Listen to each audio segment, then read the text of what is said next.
will be reading from The Assassin's Blade, written by Sarah J. Maas, off of my computer, and this is chapter 8, and so forth.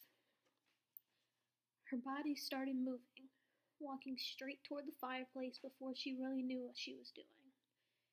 They thought he was still living in the keep, Arobin said, his voice pitched at that horrible whisper. They left him as a message. She reached the mantel and grabbed the clock from where it rested. Selena, Arobin breathed. She hurled the clock across the room so hard it shattered against the wall behind the dining table.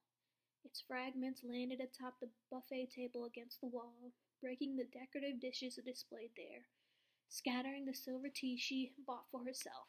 Selena, again, Arobin said. She stared at the ruined clock, the ruined dishes, and the tea set. There was no end to this silence. There would never be an end, only this beginning. I want to see the body. The words came from her mouth she wasn't sure belonged to her anymore. No, Arobin said gently. She turned her head toward him, baring her teeth. I want to see the body. Arobin's silver eyes were wide and he shook his head. No, you don't. She started to move, had to start walking anywhere because now she was still standing once she sat down. She walked out the door, down the steps. The streets were the same. The sky was clear. The briny breeze off the Avery still ruffled her hair. She had to keep walking. Perhaps they'd sent the wrong body. Perhaps Arobin had made a mistake. Perhaps he was lying. She knew Arobin followed her, staying a few feet behind as she strode across the city. She also knew that Wesley joined them at some point, always looking after Arobin, always vigilant. The silence kept flickering in and out of her ears. Sometimes it'd stop long enough for her to hear the whining of the passing horse, or the shout of a peddler, or the giggle of children. Sometimes none of the noises in the capital could break through. There had been a mistake.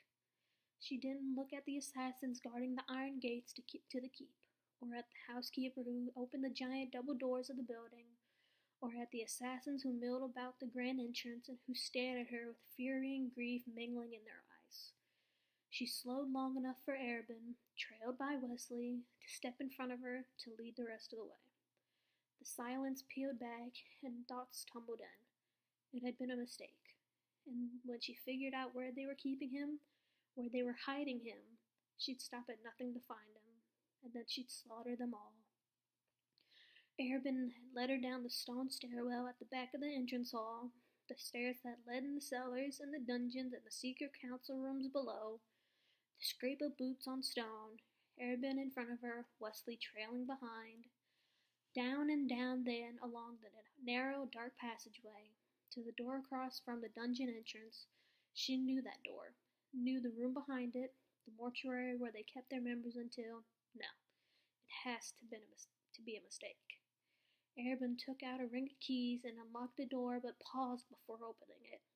Please, Selena, it's better if you don't. She elbowed past him and into the room. The square room was small and lit with 2 torches, bright enough to illuminate.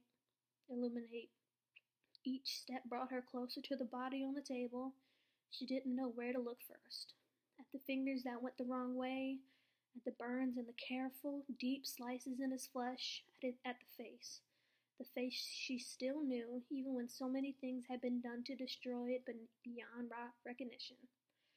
The world swayed beneath her feet, but she kept upright as she finished the walk to the table and looked down at the naked, mutilated body that she had. Farron took his time, and though that face was in the ruins, it betrayed none of the pain he must have felt, none of the despair.